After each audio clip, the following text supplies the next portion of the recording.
जब भी हम एक बेहतरीन साउंड सिस्टम की बात करते हैं तो उसके पीछे एक ऐसी छिपी हुई टेक्नोलॉजी होती है जिसके बारे में ज़्यादातर लोग नहीं जानते। लेकिन सच कहूं तो इसके बिना वो कमाल की ऑडियो क्वालिटी मिल ही नहीं सकती। तो आज हम इसी राज से पर्दा उठाएंगे, ऑडियो क्रॉसओवर की दुनिया को समझेंगे। ये वो सीक्रेट वेपन है जो स्पीकर्स को अपनी बेस्ट परफॉर्मेंस देने में मदद करता है। तो चलिए एक बहुत ही बेसिक सवाल से शुरू करते हैं। कभी सोचा है कि एक ही स्पीकर हर तरह की आवाज क्यों नहीं निकाल सकता? मतलब वो सारी साउंड्स जो हम इंसान सुन सकते हैं वो एक अकेले स्पीकर से क्यों नहीं आ पाती? जवाब असल में स्पीकर्स की फिजिकल बनावट में ही छिपा है। देखिए, बात यह है कि कोई भी एक स्पीकर ड्राइवर हमारी सुनने की जो पूरी रेंज है, मतलब 20 हर्ट्ज की गहरी बेस से लेकर 20,000 हर्ट्ज की तीखी आवाज़ तक, उसे अकेले अच्छे से नहीं संभाल सकता। जो बड़े ड्राइवर्स होते हैं, जिन्हें हम वूफर कहते हैं, वो दमदार बेस तो दे देते हैं, और जो छोटे वाले होते हैं, ट्विटर्स, वो हाई फ्रीक्वेंसी यानी ट्रेबल के लिए बेस्ट हैं। तो बस यहीं से असली मुश्किल शुरू हो जाती है। और इसी मुश्किल का जो स्मार्ट इंजीनियरिंग सोल्यूशन है वही है ऑडियो क्रॉसओवर। अगर बिल्कुल आसान भाषा में समझें तो ये एक ट्रैफिक पुलिस जैसा है।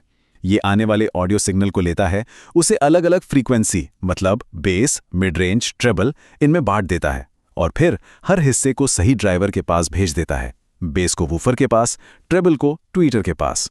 सिंपल। तो आज हम किन किन चीज़ों पर बात करने वाले हैं? सबसे पहले स्पीकर की इस मुश्किल को और समझेंगे।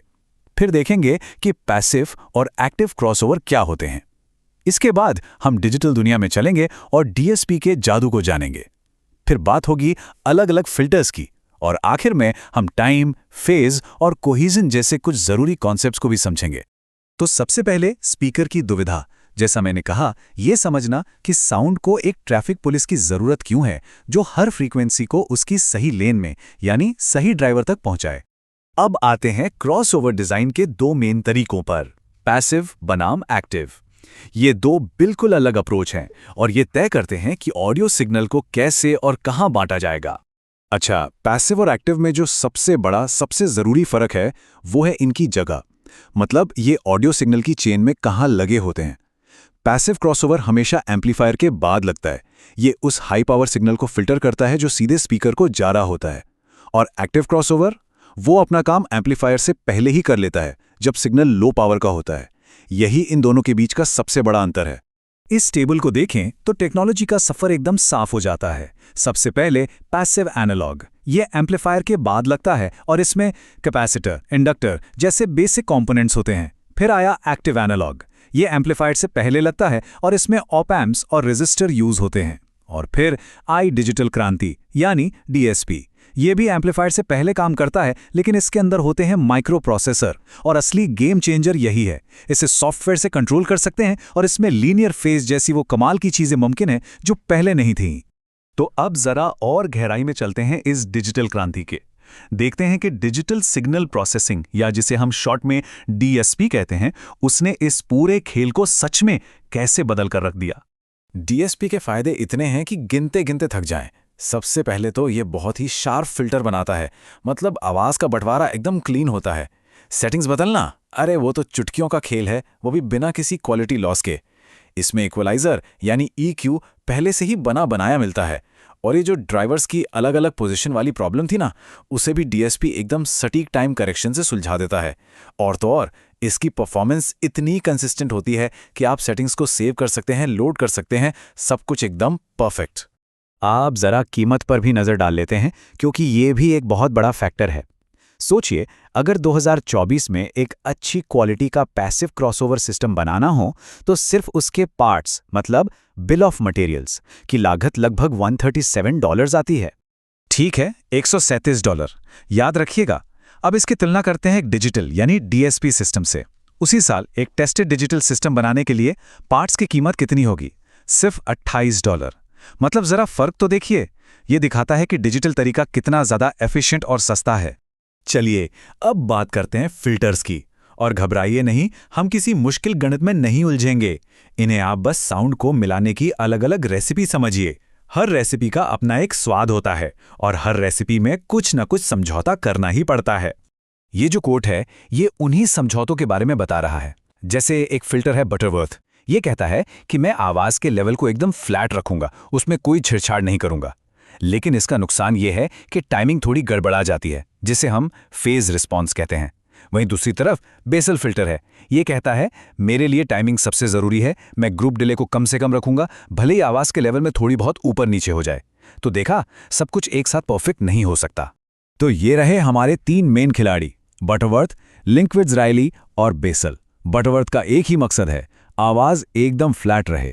लिंकविट्ज़ रायली थोड़ा अलग है, वो ये पक्का करता है कि जब वूफर और ट्विटर के आवाज़ें मिलें तो उनका जोड़ एकदम फ्लैट हो।